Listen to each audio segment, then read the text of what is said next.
বলিউডের এই নায়িকাদের তিনটা প্রেম করতে গিয়ে কেরিয়ার নষ্ট হয়ে যায়। তারকাদের বাস্তবের এই ত্রিকোণ প্রেমের গল্প চিত্রনাট্যকেও হার মানাবে। প্রথম রয়েছে রণবীর ও দীপিকা। বলিউডের অন্যতম পাওয়ার কাপল হলেন রণবীর কাপুর ও দীপিকা পাড়ুকোনের।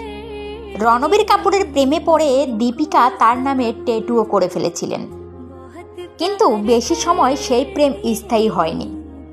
এরপর রণবীর সিংয়ের প্রেমে পড়েন এই নায়িকা।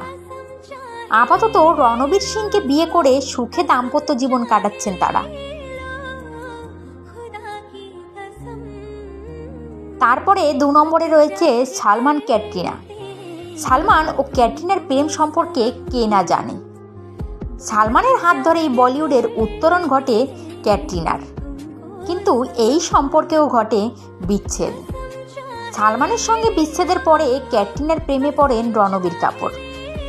এরপরে 3 নম্বরে রয়েছেন ডিনো, বিপাশা ও জন। ডিনো মারিয়া ও বিপাশা বসুর প্রেম কাহিনী ছিল খুবই জনপ্রিয়। কোনোদিনও সেই সম্পর্ককে অস্বীকার করেননি তারা, কিন্তু সেই সম্পর্ক স্থায়ী হয়নি। এরপর বিপাশা, জন ও আব্রাহাম প্রেমে পড়েন। 1 দশকের ও বেশি সময় একে অপরকে ডেট করেন বিপাশা ও জন, কিন্তু সে সম্পর্কেও কোনো পরিণতি পায়নি।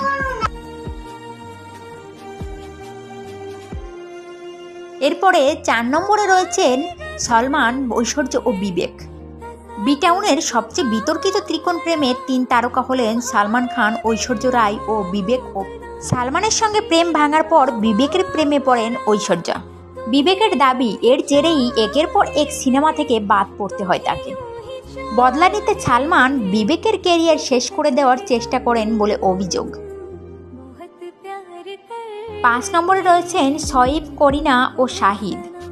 করিনা কাপুর ও শহীদ কাপুরের জুটির জনপ্রিয়তা ছিল খুব তুঙ্গে, এমনকি সোশ্যাল মিডিয়াতে একবার ফাঁস হয়ে যায় তাদের অন্তরঙ্গ মুহূর্তের ছবি। কিন্তু সেই সম্পর্কেও ছেদ টানেন শাহিদ, আর তার কিছুদিন পরেই সইফ আলী খানের প্রেমে পড়েন নায়িকা।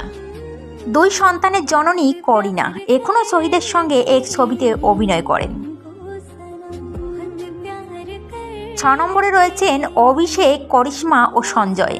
করিশ্মা কাপুরের সঙ্গে আংটি বদলও হয়ে গিয়েছিল অভিষেকের। শোনা যায় সে সময় কোনো রোজগার করতেন না অভিষেক। অমিতাভের কাছে করিশ্মা কাপুরের মা ববিতা কাপুর আবদার জানান তিনি যেন তার ছেলের নামে সমস্ত সম্পত্তি লিখে দেন, আর এই প্রস্তাবেই নাকি বেজায় চটে যান বিগ বি। এরপর করিশ্মা বিয়ে করেন দিল্লির ব্যবসায়ী সঞ্জয় কাপুরকে। সে বিয়ের মেয়াদও ছিল ক্ষণস্থায়ী। 7 নম্বরে রয়েছেন শাহিদ, প্রিয়াঙ্কা ও হরমন। করিনার সঙ্গে বিচ্ছেদের পর প্রাক্তন বিশ্বসুন্দরী প্রিয়াঙ্কা চোপড়ার প্রেমে পড়েছিলেন শাহিদ কাপুর। সেই সম্পর্ক 1 বছরে স্থায়িত্ব পায়নি। এরপর অভিনেতা হরমন বাওয়েজার প্রেমে পড়েন নায়িকা, কিন্তু সেই প্রেমও ভেঙে যায় খুব তাড়াতাড়ি। ভিডিওটি ভালো লাগলে অবশ্যই একটা লাইক, কমেন্ট, শেয়ার করে দেবেন।